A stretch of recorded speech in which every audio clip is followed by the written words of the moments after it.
Doubt isn't a concept. It is very real.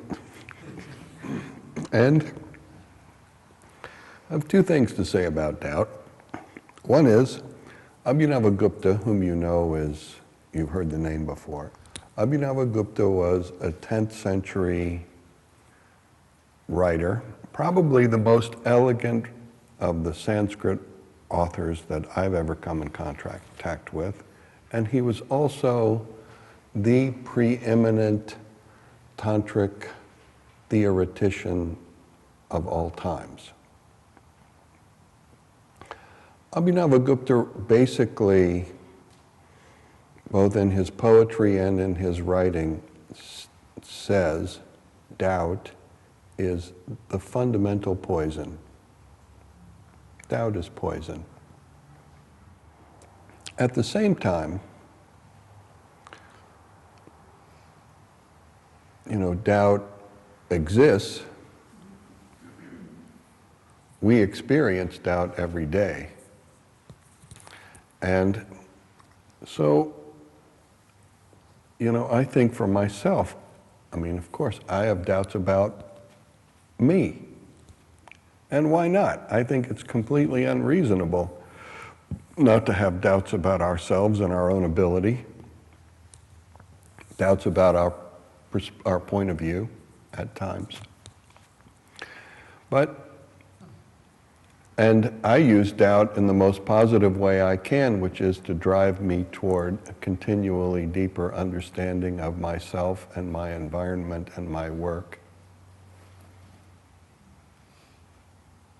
But I do not let doubt undermine my commitment to that work. So let the doubts that you have be the motivation to become more deeply aware and more deeply and broadly informed. Let your doubts motivate you to become more thoughtful and more skillful, more graceful in the expression of your creative abilities and your needs. But don't let it, poison your heart or your mind. Doubts are, they can be useful. One of the reasons I use the Bhagavad Gita as a text for the intensive was because in the very beginning, Arjuna who's our hero in the story, is completely overcome with doubt.